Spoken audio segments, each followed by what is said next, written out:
Alors là, je suis choqué. C'est vraiment le chaos au Real Madrid. On commence par ces images très émouvantes d'Arda Güler qui descend de sa voiture pour aller dire au revoir à Luka Modric. Comme vous le savez, c'était son dernier match avec le Real Madrid. C'est désormais un joueur de l'AC Milan. Donc là, Arda Güler est venu le voir et il lui a remis son maillot comme un symbole. C'est pourquoi d'ailleurs, je vous dis toujours, la suite logique de ce numéro 10 là, c'est Arda Güler. Regardez-moi ça. Ensuite, il termine par un câlin. Il se parle vite fait.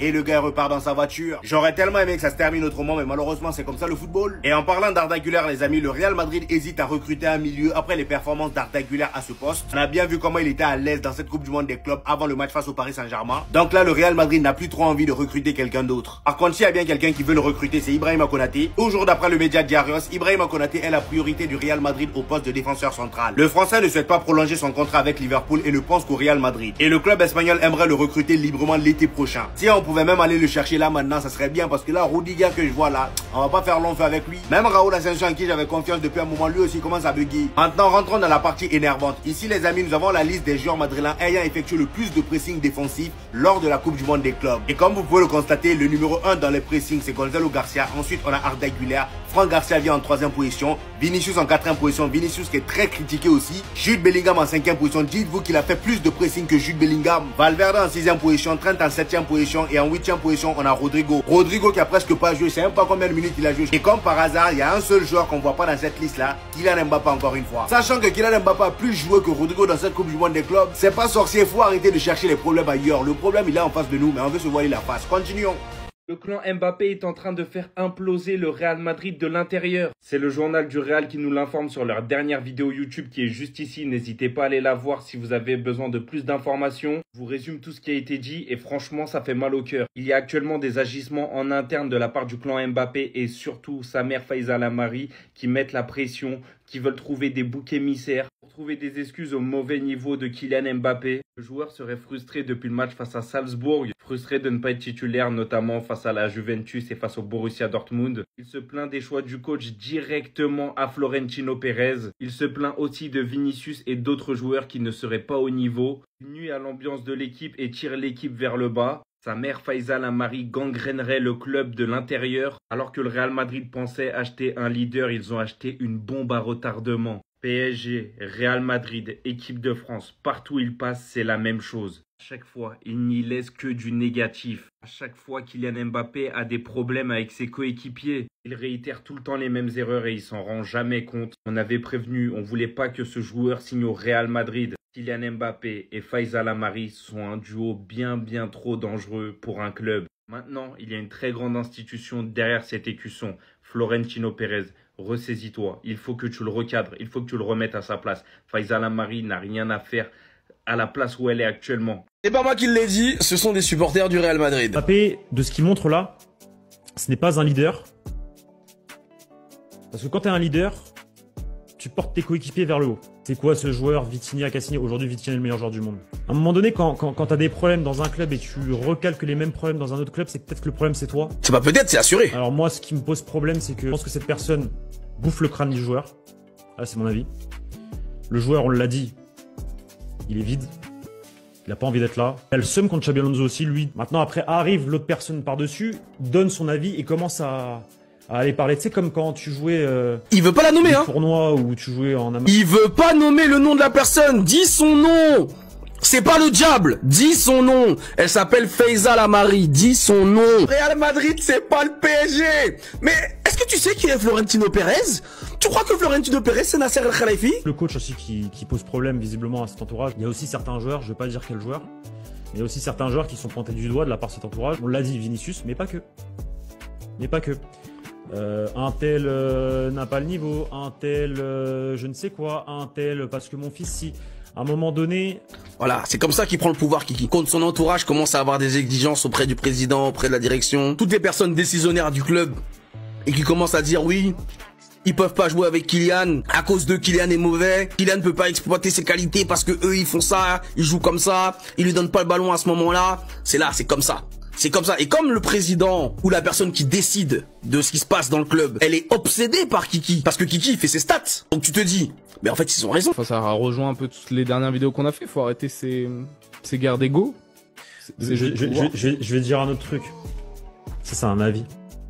Depuis que le père n'a plus son mot à dire dans la carrière du fils, La tournure qu'a pris le fils depuis 2-3 ans, elle est dramatique. Vous l'avez donc bien entendu, le même schéma qui est arrivé au Paris Saint-Germain est en train de se répéter au Real Madrid. Là où avant les supporters du Real nous expliquaient que le Real allait quoi qu'il arrive le briser, si jamais il tentait de faire ce genre de choses, eh bien on constate qu'aujourd'hui Vinicius Junior et Rodrigo sont sur la sellette, pendant que plus que jamais Kiki lui devient puissant dans l'esprit de Florentino Pérez. Et pendant ce temps-là, au Paris Saint-Germain, nous sommes extrêmement heureux, pendant qu'au Real Madrid, on commence enfin à se poser des questions sur ce que nous, en tant que supporters du PSG, on vous avait annoncé depuis le départ.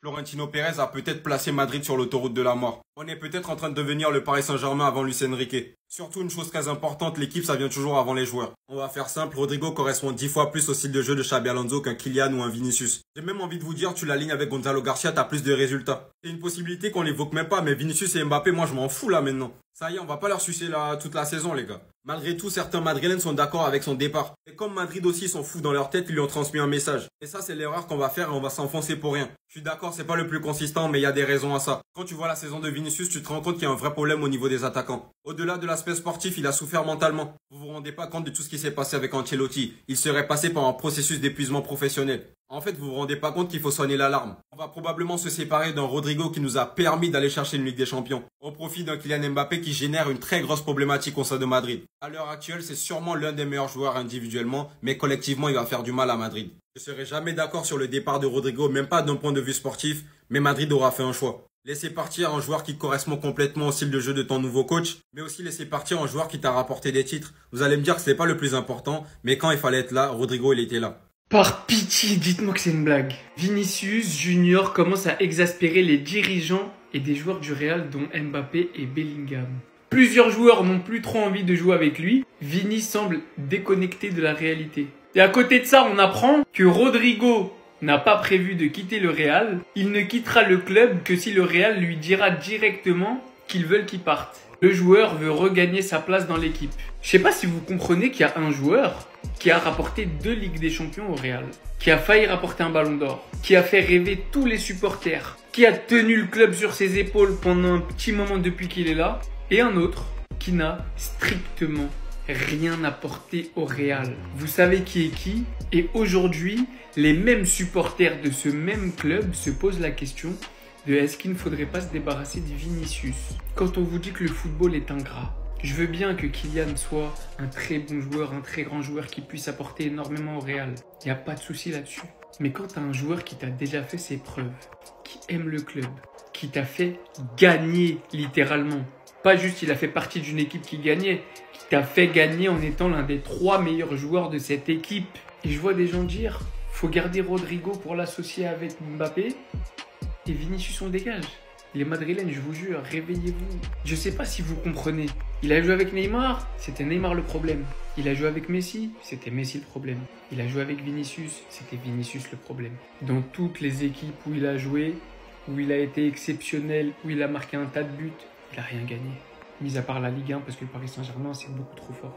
C'est juste sous vos yeux. Je dis pas que c'est un mauvais joueur ou quoi que ce soit, hein. Mais je dis juste qu'il faut utiliser de la logique. Regardez le Paris Saint-Germain. Ça allait pas sans lui, il est parti, ils ont remporté la Ligue des Champions. Bien évidemment, c'est pas que lui, c'est le fait qu'il y ait Luis Enrique, le nouveau collectif, etc. Un autre système de jeu. Mais le mot principal, c'est le collectif. Vous réalisez pas à quel point partout où il passe, le collectif passe en second. En équipe de France, c'est la merde. Griezmann qui prend sa retraite. Des histoires de brassard, etc. Au Paris Saint-Germain, j'en parle même pas. À peine arrivé au Real, c'est déjà la merde. Ouvrez vos yeux! Real Madrid est confronté à une crise en raison de la surpopulation du poste d'arrière gauche suite à l'accord avec Carreras.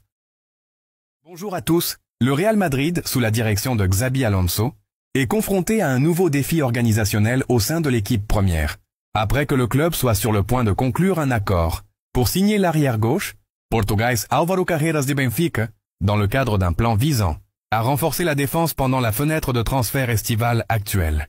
Un poste d'arrière gauche surchargé perturbe les calculs d'Alonso. La signature attendue de Carreras laissera le Real Madrid avec un trio d'arrière gauche la saison prochaine. Fran Garcia, qui a impressionné lors de la Coupe du Monde des clubs. Ferland Mendy, qui revient de blessure et est déterminé à rester, malgré l'intérêt de plusieurs clubs, et Carreras qui devrait faire partie de la nouvelle équipe d'entraîneurs. Lire aussi, le Real Madrid conclut un accord pour Álvaro Carreras, afin de renforcer son arrière-gauche avant la nouvelle saison. Cette surpopulation met Alonso dans une position difficile pour déterminer la structure technique idéale, surtout à la lumière de la volonté de la direction de réduire le nombre de joueurs à ce poste. Alonso fait face à son premier test de manager après la Coupe du Monde des clubs. Cette crise survient après l'élimination du Real Madrid des demi-finales de la Coupe du Monde des clubs 2025 avec une lourde défaite. 0-4 contre le Paris Saint-Germain, le premier titre officiel d'Alonso en tant qu'entraîneur.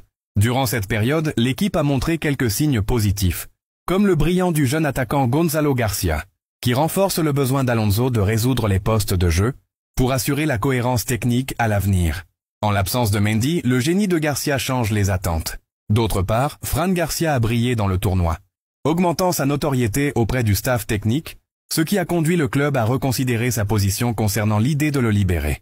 En revanche, Ferland Mendy a rejeté toutes les offres malgré son absence au tournoi, confirmant par des sources proches de lui que son désir est de rester et de se battre pour sa position, une position qui complique la tâche d'Alonso, de déterminer les priorités défensives. Des décisions cruciales attendent la fenêtre de transfert. Les attentes indiquent que le Real Madrid pourrait être contraint de prendre une décision décisive concernant l'un des 3 joueurs, que ce soit par prêt ou par vente, pour éviter des conflits techniques internes, notamment avec la pression de la participation au championnat national et à la Ligue des Champions. Alonso devrait entamer des consultations avec la direction du club immédiatement, après la fin du camp préparatoire pour déterminer la composition officielle de la nouvelle saison. Merci à tous et à bientôt.